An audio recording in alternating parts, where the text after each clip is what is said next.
열왕기하 18장 1절부터 16절까지입니다. 오늘 이 본문 말씀 18장부터 25장, 이 열왕기하가 25장에서 마무리를 해요. 그러니까 오늘 말씀부터 끝까지 이제 유다의 단일 왕국 시대라고 그렇게 부릅니다. 우리가 이제 이스라엘의 역사를 이렇게 말을 하죠. 사울, 다윗, 솔로몬, 이게 통일 왕국 시대예요. 그리고 솔로몬의 아들 르호보암 때 여로보암이 북왕국 10지파를 데리고 와서 나라를 쪼갰죠. 이걸 분열 왕국 시대라고 합니다. 그리고 17장까지 그 분열 왕국 시대가 계속되고 이제 북왕국이 아수르에게 멸망했어요. 그리고 남왕국만 남아 있죠. 이 시대를 우리 통일 왕국이 아니죠. 북왕국이 사라졌으니까 그래서 단일 왕국 시대다. 또는 유다 남왕국 유다 시대다 이렇게 이야기를 합니다. 어떻게 표현하는가 하는 것이 중요한 건 아니고요. 그리고 이제 그런 내용 중에 18장부터 20장까지 이 세 장은 히스기야와 이사야가 중심 인물로 나오고 아수르의 침략 시대라고 말할 수 있겠죠. 그리고 21장부터 23장은 유다의 기타 왕들, 많은 왕들이 길게 이렇게 기록되지 않고 짧게 기록이 돼요. 그 중에 이제 가장 눈여겨봐야 할 왕이 요시야죠. 그래서 이 단일 왕국 시대에는 히스기야와 요시야 이 두 사람이 믿음의 사람이라고 할 수가 있어요. 그리고 23장 36절부터 25장까지는 바벨론의 침략과 유다의 멸망 이렇게 분류를 할 수가 있습니다. 그래서 세 개의 큰 단원으로 이 마지막 부분이 기록이 되어 있어요. 이제 오늘 말씀은 18장부터 20장의 히스기야와 이사야 이야기 중에서 히스기야의 개혁에 대한 이야기가 12절까지 나오고 13절서부터 37절 그러니까 이 18장 나머지 부분은 아수르 왕 사네립의 침략으로 유다가 위기에 빠지는 그런 내용들이 전체의 내용입니다. 그 중에 이제 16절까지를 끊어서 항상 제가 말씀드리는 것은 이제 분량 문제 때문에 이렇게 끊어서 지금 이야기를 하고 있다. 그렇게 보시면 될 것입니다. 먼저 1절로 12절의 이 히스기야의 개혁 중에서 1, 2절을 보면 히스기야는 25세의 왕이 됩니다. 그래서 25세부터 29년간 그러니까 54세까지 나라를 다스려요. 그러니까 이 믿음의 사람인데 장수하지 못하고 아주 짧게 그 고대 세계의 수명으로는 아주 짧았다라고는 할 수 없지만 그러나 장수한 것도 아닌. 그래서 우리가 항상 이런 것을 보면서 하나님을 잘 믿으면 오래 산다. 그거는 맞기도 하고 틀리기도 해요. 항상 그렇지는 않아요. 믿으면 장수한다 이렇게 사람들이 생각할 수 있는데 그렇지 않습니다. 성경에 보면은 믿음의 사람이 반드시 장수한 건 아니에요. 이제 물론 믿음과 장수를 연결시켜서 말하는 성경 본문도 있어요. 근데 성경이 한두 본문이 그런 말을 한다고 성경 전체가 그걸 이야기를 한다 이렇게 말할 수는 없어요. 반대의 경우도 있으니까 항상 이렇게 성경을 볼 때 균형 있게 볼 필요가 있습니다. 예를 들면 이 히스기야도 그렇지만 금방 제가 설명을 할 때 단일 왕국 시대의 믿음의 사람 두 사람이 히스기야와 요시야다 그랬는데 요시야는 33살에 죽어요. 그러면 요시야가 믿음이 없어서 그런가요? 그런 건 아닙니다. 요시야는 히스기야보다 믿음이 훨씬 더 좋았어요. 전에도 설명했던 것처럼 이스라엘 역사에서 다윗 이후에 가장 믿음이 좋은 사람이 요시야예요. 근데 33세 죽어요. 그래서 장수 문제뿐만 아니라 무슨 축복, 그러니까 믿으면 장수하고 부를 얻고 출세하고 뭐가 어떻게 된다라고 하는 것은 그거는 맞는 말이 아닙니다. 성경이 하는 말이 아닙니다. 그럴 수 있고 아닐 수 있어요. 그건 딱 정해진 문제가 아닌 거예요. 자, 그렇고요. 단명했습니다. 그렇지만 하나님의 평가는 이렇게 되어져 있죠. 히스기야가 여호와를 의지했다. 그리고 다윗의 길로 행했다. 그 이야기가 이제 뒤에 쭉 나옵니다. 그는 다윗처럼 3절을 보면 다윗의 모든 행위와 같이, 즉 다윗처럼 하나님 보시기에 정직했다. 하나님 보시기에 정직했다 하는 이 말은 하나님 앞에서 뭐 거짓말을 안 했다 뭐 이런 이야기가 아니라 하나님 앞에서 죄 지었으면 죄 지었다. 문제가 있으면 문제가 있다. 내가 어렵다 그러면 어렵다. 이렇게 하는 것을 말하는 거죠. 히스기야 이제 오늘 말씀에는 그 이야기가 안 나오는데 뒤를 보면은 이제 내일 말씀 이렇게 쭉 이어지는 말씀을 보면 히스기야가 어려움을 당해서 도저히 이걸 해결할 수 없다. 그래서 어떻게 했느냐면 여호와 앞에 나가서 편지를 적국에서 보내온 이 위협 협박 편지를 펴놓고 하나님이 읽어보시라고, 내가 너무너무 힘들다고, 그런 것들을 정직했다 그러는 거예요.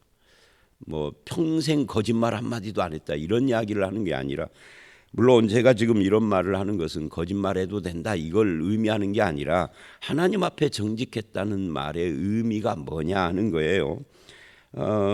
그러니까 이런 그 히스기야인데 우리가 또 짚고 넘어가야 할 것은 1절로 3절에서 히스기야의 아버지가 누구냐? 아하스예요. 아하스가 어떤 사람이었죠?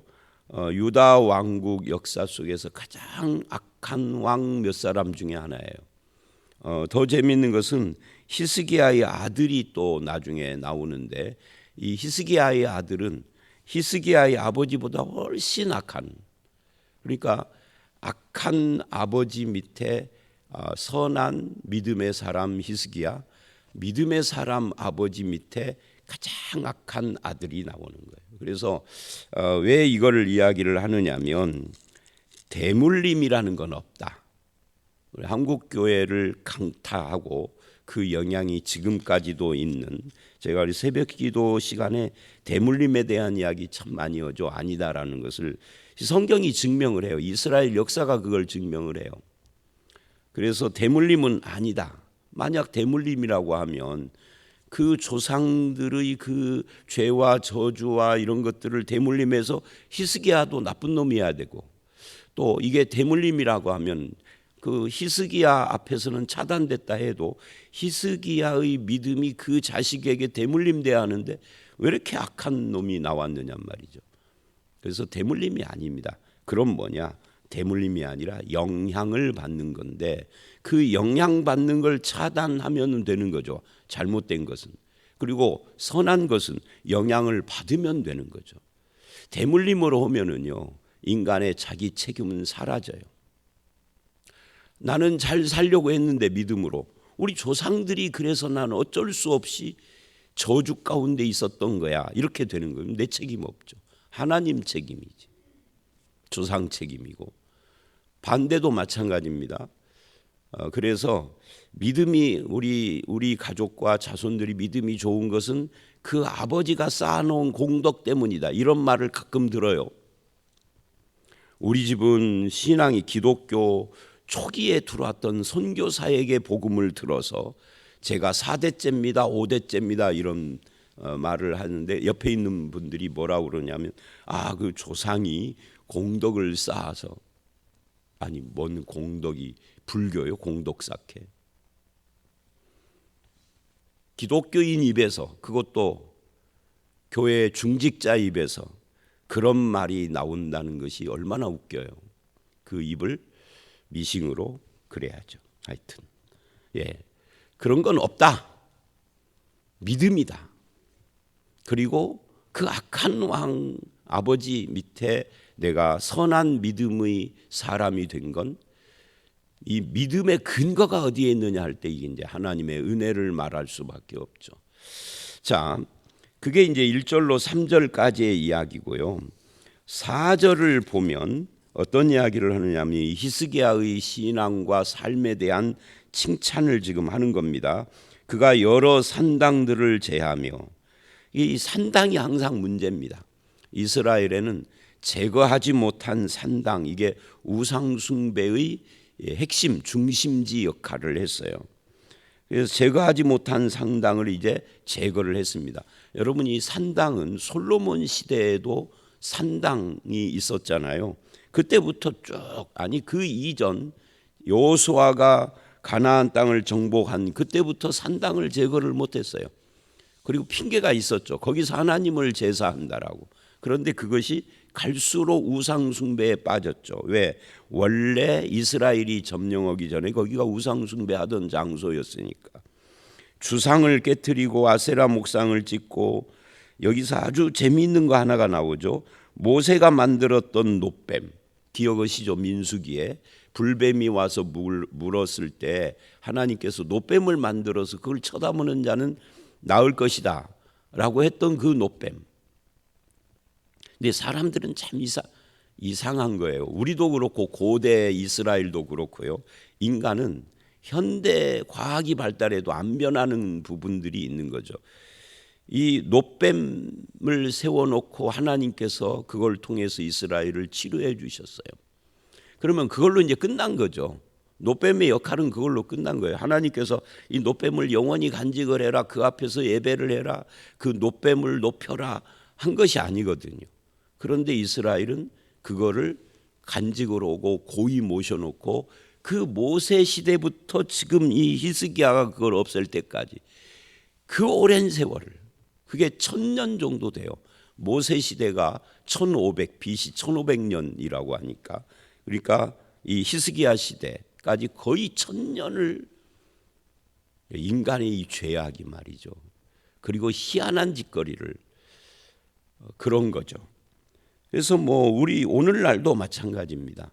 뭐 사람을 그렇게 숭배하기도 하고요. 그래서 옛날에 일제 시대 때 일제 후에 그랬다든가 하여튼 이 최석봉 목사, 최권능 목사라고 알려져 있죠. 예수천당 불신지옥을 외쳤던 그분이 그 선교사 한 사람을 기념하려고 뭐 조형물을 세우려고 하니까 당신들 세우십시오. 다 찬성하고 이제 최 목사만 반대를 하는 거예요. 그러니까 반대를 해도 안 되니까 세우십시오. 나는 와서 그냥 찍어 없애버리려 합니다. 그래가지고 못 세우겠다 그러잖아요. 근데 그런 일화를 우리가 알면서도 그 좀 유명하고 이름 있는 사람 조형물을 세워서 칭송을 하려고 하고 하는 것도 이 놋뱀을 숭배한 거고 유사한 일맥상통한 이야기들이죠.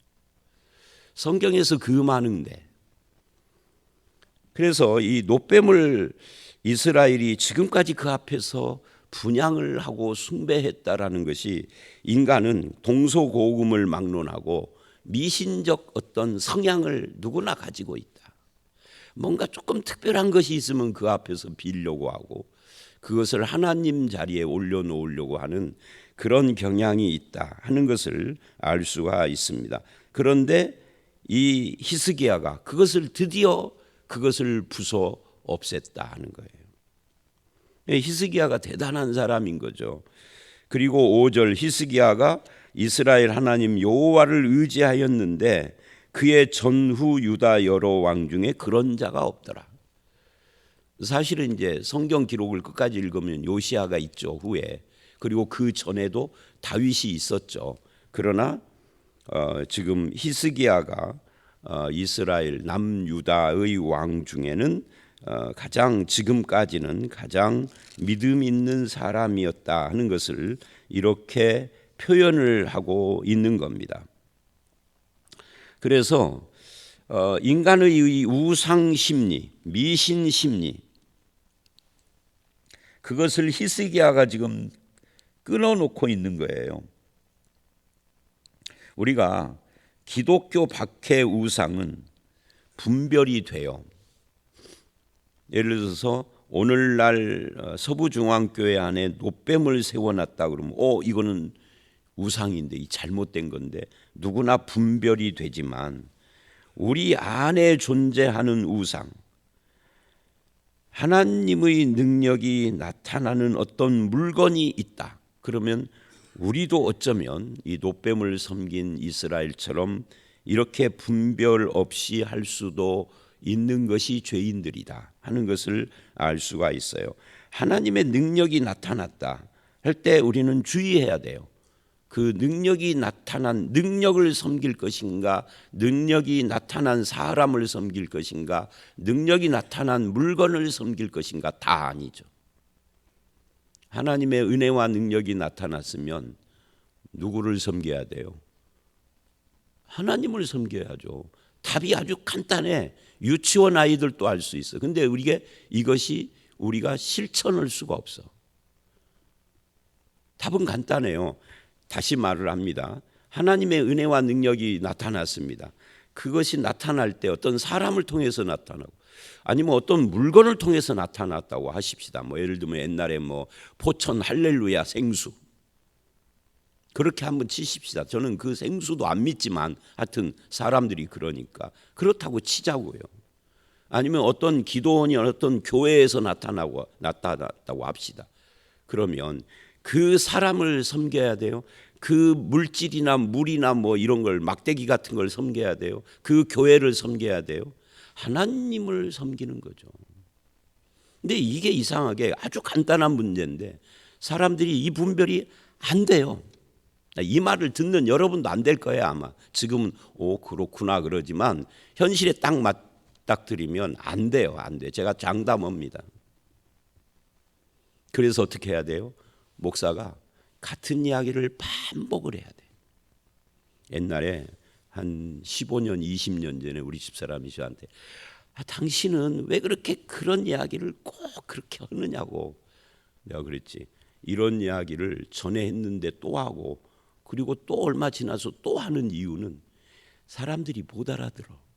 아니 알아는 듣는데 잊어버려. 중요한 이야기는 또 해야 돼. 듣기 싫으니까 해야 돼. 우리 집사람 제가 이겨먹었습니다. 그 목사의 신념이에요.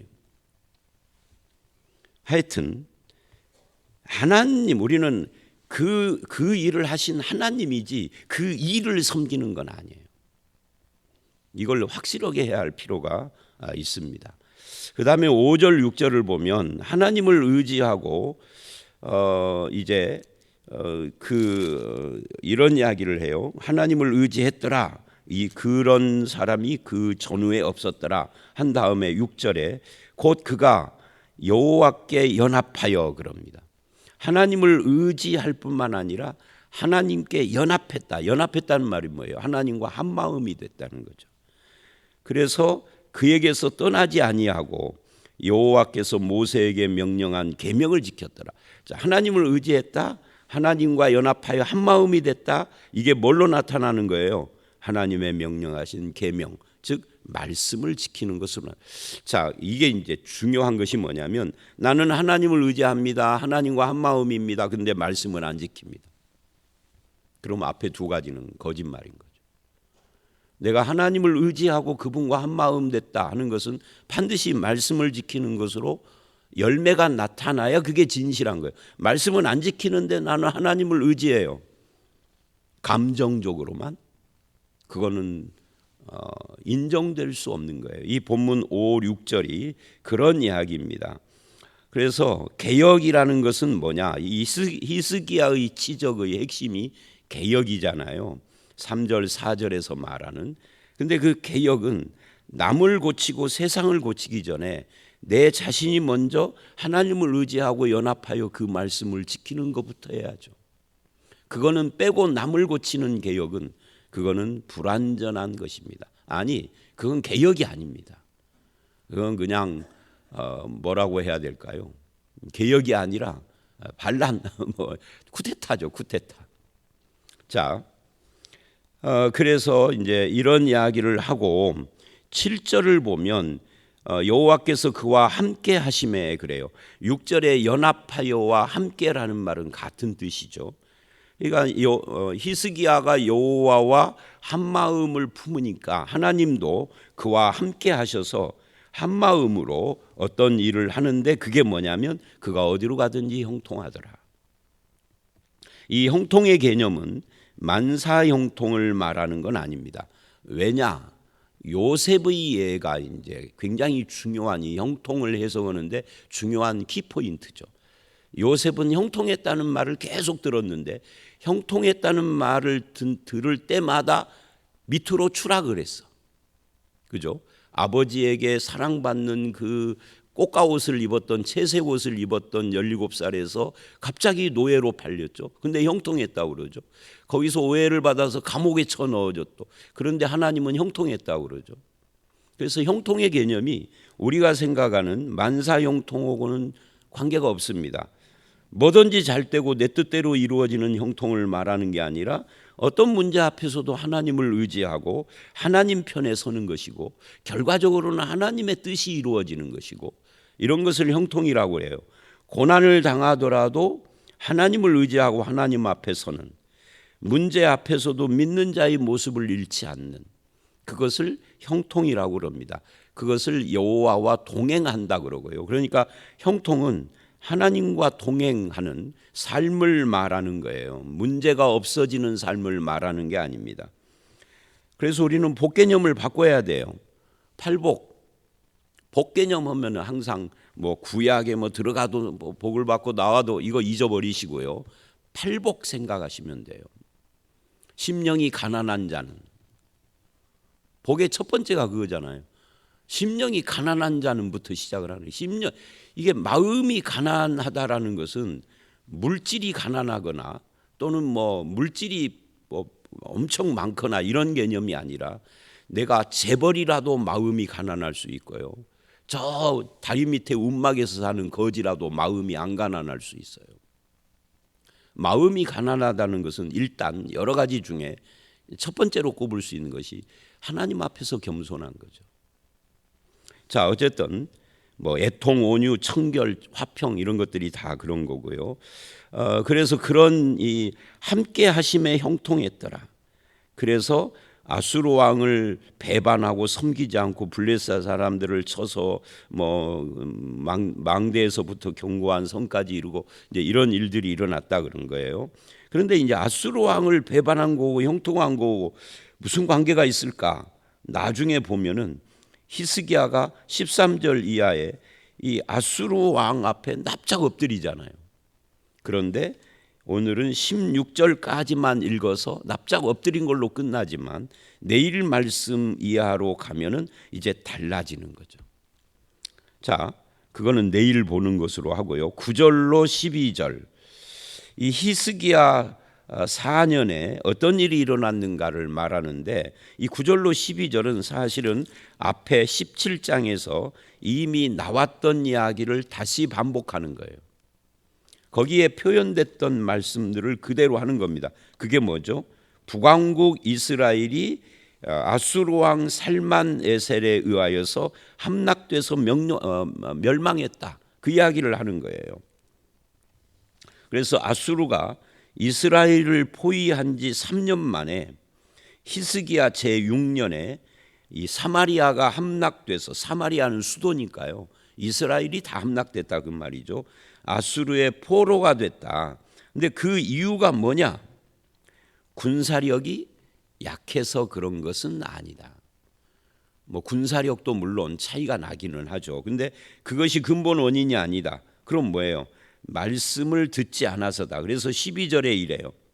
9절로 11절은 그 멸망한 사건 이야기니까 요건 17장에도 나왔던 이야기니까 지나가고, 12절에 이는 그들이 하나님 여호와의 말씀을 듣지 아니하고, 앞에서 우리가 여호와께서 함께 하시고 형통하고 그가 여호와를 의지하고 연합했다. 그것이 뭘로 나타나느냐? 말씀을 지키는 것이다 했던 것처럼, 반대로 북왕국 이스라엘은 말씀을 듣지 아니하고 그의 언약과 여호와의 종 모세가 명령한 게 뭐예요? 이것도 계명 말씀이죠.를 따르지 않았다. 한마디로 말하면 하나님의 말씀을 순종하지 않았다. 하나님 그 말씀을 순종하는 것이 왜 중요하냐면 이 말씀 순종한다는 것은 하나님과의 언약 관계를 유지하는 거잖아요. 언약이 뭐예요? 하나님은 우리의 남편 되시고 우리는 그의 신부가 되고, 하나님이 아버지가 되면 우리는 그의 자녀가 되고, 하나님이 왕이시면 나는 그의 백성이 되고, 이 둘 사이에서 이 언약 관계를 유지하는 것이 말씀 순종인데 그거를 거부했다. 한 번 거부한 것이 아니라 1000년 동안을 거부한 거예요. 물론 중간중간에 믿음 있는 사람이 있기는 있었지만 전체적인 흐름이. 그래서 하나님이 드디어 그들을 놨다는 거예요. 이제 언약이 파괴다. 너희는 남왕국만 언약을 유지하는 거죠. 그게 이제 다윗의 언약하고 관계가 됩니다. 시내산 언약 다음에 다윗 언약이에요. 그리고 다윗 언약 다음에는 새 언약이죠. 새 언약은 뭐죠? 예수 그리스도가 오시는 걸로 이 언약이 성취되는. 그러니까 이 북왕국이나 남왕국 다 해당되는 것이 시내산 언약이고요. 이제 두 왕국이 나누어졌어요. 북왕국은 시내산 언약을 떠나버린 거죠. 그리고 남왕국은 이 시내산 언약에서 이어지는 다윗 언약 가운데 있어서 다윗과 같이 했다 안 했다 이게 평가 기준이었잖아요. 북왕국은 다윗과 같이 했다 안 했다라는 말 자체가 안 나와요. 여로보암의 길로 행했다. 다윗 언약하고 소용이 없어져 버린 거예요. 시내산 언약도 떠났고 다윗 언약도 떠났고 언약 백성 아니다. 그래서 멸망했다. 그런 이야기입니다. 그래서 이 언약을 유지해가는 것은 말씀 순종이다 하는 이야기입니다. 그 다음에 13절로 37절은 아수르 왕 사네립이 유다를 쳐들어와서 위기를 맞는 건데, 그 중에 13절로 16절은 사네립의 1차 침공입니다. 히스기야 왕 39세 때, 이게 14년 됐을 때 이야기입니다. 왕이 돼서 이 살만에셀이 북왕국을 멸망시켰는데 그 뒤를 이어 왕이 된 사람이 사네립이에요. 사르곤이에요. 사르곤이 죽자 히스기야가 애굽의 후원을 얻고 반아수르 동맹을 형성을 한 거예요. 그러자 아수르의 새 왕인 사네립이 유다를 침공하게 된 거죠. 역사가 그래요. 성경은 이제 중간을 빼버리고 말을 한 거죠. 문제는 이 위기를 면하려고 히스기야가 13절로 16절을 보면 인위적인 방법으로 해결책을 찾았다는 거예요. 1절로 8절에서 우리는 히스기야가 믿음의 사람이었다는 것을 봤습니다. 그런데 위기를 당하고 어려운 일을 당하자 실수를 한 거예요. 여러분, 믿음의 사람도 실수합니다. 그래서 우리는 피차 서로 이런 부분들을 인정하고 나도 얼마든지 그럴 수 있다. 저 노재성 목사 설교는 잘하더니 이렇게 비난할 문제가 아니라 사람은 히스기야처럼 실수할 수 있어요. 그리고 이제 죄의 세력들인 이 사탄과 세상과 옛사람은 자기들이 요구하는 대로 우리를 따라오도록 그렇게 억압을 하고 그러죠. 그래서 14절로 16절은 은 300달란트, 금 30달란트. 이게 우리가 330 그러니까 우리는 억, 1억, 10억, 100억, 무슨 조 이런 것이 아주 입에 올라 있는 시대를 살고 있으니까, 전에 제가 설교 시간에 그 정보사 땅 사기 사건, 온로비 사건 이런 거 할 때 우리나라 사람들이 TV를 통해서 깜짝 놀라고 우리나라의 경제 단위가 그 사건 이후로 바뀌었어요. 그 사건 전에는 사람들이 제일 큰 돈을 천이라고 그랬어요. 1,000만 원, 5천만 원 이런 거. 근데 그 TV에 중계를 하면서 보니까 우리는 1,000만 원이면 와 그러는데 이 위에서 노는 놈들은 억이야. 그래서 그때 억이라는 말이 일반 서민들 입에 이제 오르락 내리락 하게 된 계기죠. 그래서 우리는 은 300, 금 30 그러면 에게 그래요. 그런데 사실은 은 300, 금 30은 엄청난 액수인 거예요. 현대 화폐로 바꾸면. 여러분이 신약에 금 1달란트 그러잖아요. 우리는 금 한 달란트 하나란 말이 하나에게 그래요. 그런데 금 한 달란트가 요즘으로 말하면 뭐 5억 이러는 거예요. 그러니까 2달란트는 10억이고요. 5달란트는 25억을 준 거죠. 그러니까 이 성전과 왕궁의 모든 은금을 다 주고도 부족해. 그래서 성전 기둥에 칠한 솔로몬 때 칠한 그 금을 벗겨서 겨우 그 요구를 맞춰주는 거예요. 문제는 이것으로 문제가 해결되지 않았다는 거죠. 왜? 17절 내일 말씀을 보면 은금을 다 그렇게 받아 먹고도 아수르는 이스라엘을 유다를 침략을 해요. 결국은 종을 삼으려는 것이 목적이니까 그 문제는 내일 보기로 하고, 그래서 믿음의 사람도 실수했다. 물론 이제 17절 이하의 그 위기 속에서 히스기야는 드디어 하나님을 의지하게 되죠. 자, 오늘 말씀 여기까지입니다. 오늘 말씀에서는 이것을 강조하고 싶어요. 하나님을 잘 믿는다는 것이 만사형통을 말하는 건 아니다. 하나님을 의지하고 연합하여 그분과 함께하면서 하나님의 말씀을 행하는, 말씀을 순종하는 삶을 형통이라고 한다. 그래서 저와 여러분이 그렇게 하나님을 의지하고 하나님과 한마음이 돼서 말씀을 순종하고 따르는 그런 하나님의 백성으로 우리의 남은 생애를 살아가시기를 주의 이름으로 축원합니다. 함께 기도하겠습니다. 하나님, 여호사밧도 없애지 못했던 이 솔로몬도 어쩔 수 없었던 우상들을 히스기야를 통하여서 다 깨트리고 부수고 없애는 모습을 봅니다. 아버지 하나님, 그렇게 하나님을 의지하고 하나님과 한마음이 돼서 하나님이 명령하신 계명을 지키고 말씀을 순종하는 이 히스기야처럼 오늘 우리들도 그렇게 말씀을 순종하는 삶, 하나님과 함께함으로써 형통한 그런 삶을 살아가는 성도들이 다 되게 하여 주시옵소서. 우리의 남은 인생이 주님과 함께하는 형통한 삶이기를 원하옵고 예수님 이름으로 기도드려 싸움나이다. 아멘.